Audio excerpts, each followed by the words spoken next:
Assalamualaikum warahmatullahi wabarakatuh. Yang saya hormati Bapak Freddy Handoko, SPD MAK, selaku dosen pengampu mata kuliah Pengelolaan Keuangan Negara dan Daerah.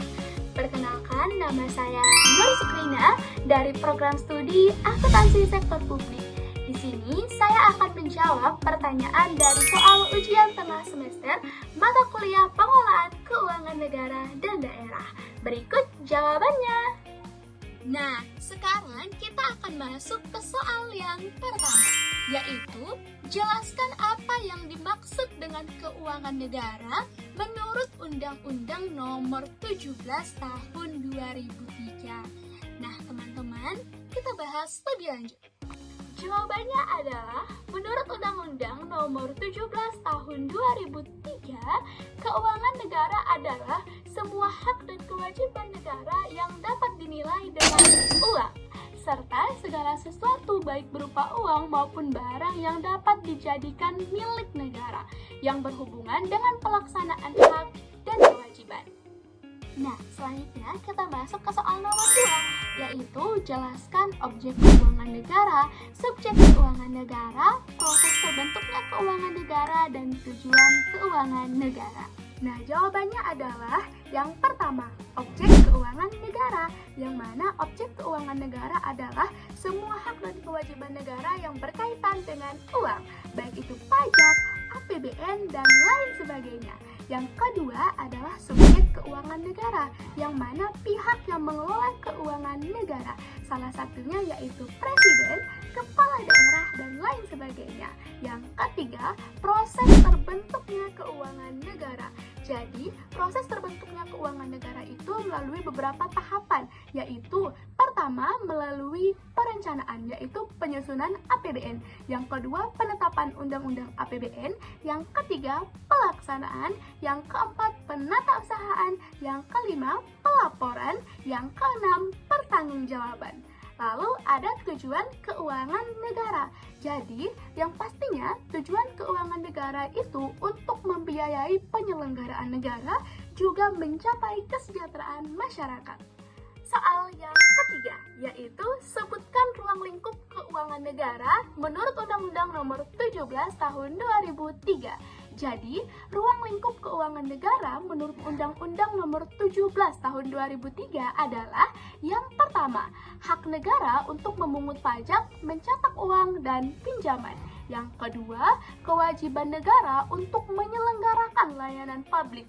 Yang ketiga, penerimaan dan pengeluaran negara ataupun daerah. Yang keempat, kekayaan negara ataupun daerah. Dan yang terakhir, kekayaan pihak lain yang dikuasai pemerintah. Oke, kita lanjut ke soal nomor 4, yaitu jelaskan dan berikan contoh penerimaan, pengeluaran, dan pembiayaan negara. Yang pertama ada penerimaan, yaitu uang yang masuk kepada negara. Salah satunya adalah pajak. Yang kedua adalah pengeluaran, yaitu uang yang dikeluarkan oleh pemerintah untuk pembangunan negara. Salah satunya adalah gaji karyawan dan pembangunan infrastruktur. Yang ketiga adalah pembiayaan, yaitu uang yang dikeluarkan negara untuk pembiayaan. Salah satunya adalah pinjaman luar negeri.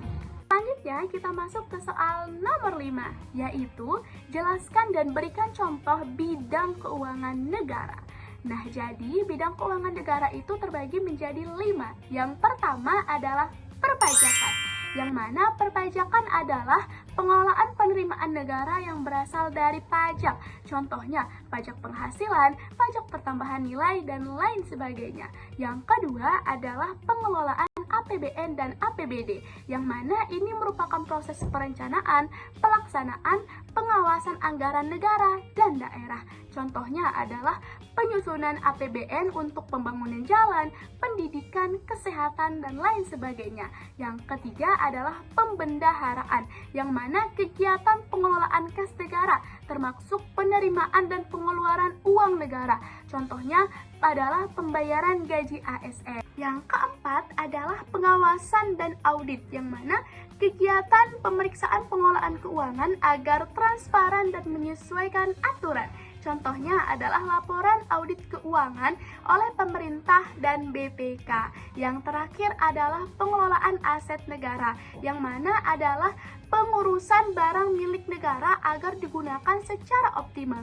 Contohnya, pengelolaan gedung oleh pemerintah dan lain sebagainya. Sekarang kita masuk ke soal nomor 6, yaitu sebutkan pihak-pihak pemegang kekuasaan pengelolaan keuangan negara dan gambarkan alur pembagian kekuasaan tersebut.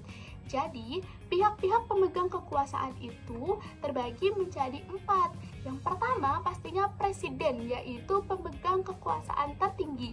Yang kedua adalah menteri keuangan, yaitu pengelolaan fiskal. Yang ketiga adalah menteri atau pimpinan lembaga, yaitu yang sebagai pengguna anggaran. Yang keempat adalah kepala daerah. Nah, gambar alurnya yang pertama pastinya dari presiden ke menteri keuangan, dari menteri keuangan ke menteri atau lembaga lainnya, dan yang terakhir adalah kepala daerah.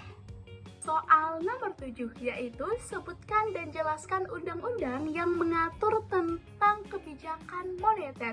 Jadi, undang-undang terkait kebijakan moneter adalah Undang-Undang Bank Indonesia Nomor 23 Tahun 1999 JO Undang-Undang Nomor 6 Tahun 2009, yang mana ini mengatur BI sebagai otoritas moneter, mengatur inflasi, suku bunga, dan lain sebagainya.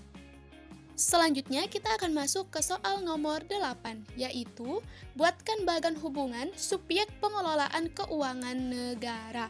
Nah, di sini sudah ada gambar yang menunjukkan bagan hubungan subjek pengelolaan keuangan negara, yang mana pemegang kekuasaan pengelolaan keuangan negara adalah presiden dari Dewan Perwakilan Rakyat, yaitu DPR. Nah, setelah presiden, dia akan turun ke menteri keuangan, turun lagi ke menteri pimpinan lembaga, turun lagi ke gubernur, bupati, atau wali kota, turun lagi ke pemimpin badan layanan umum. Nah, dari menteri keuangan nanti dia akan menjadi pelaksana pengelolaan keuangan, dari menteri nanti turun ke pelaksana kegiatan, dari gubernur, bupati, ataupun wali kota nanti jadi perangkat daerah dan satuan kerja lainnya.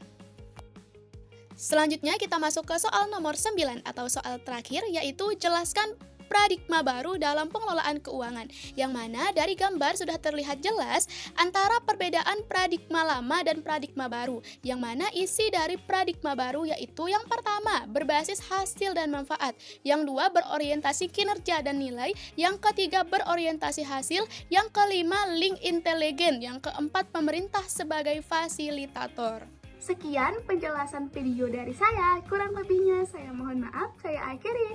Wassalamualaikum warahmatullahi wabarakatuh.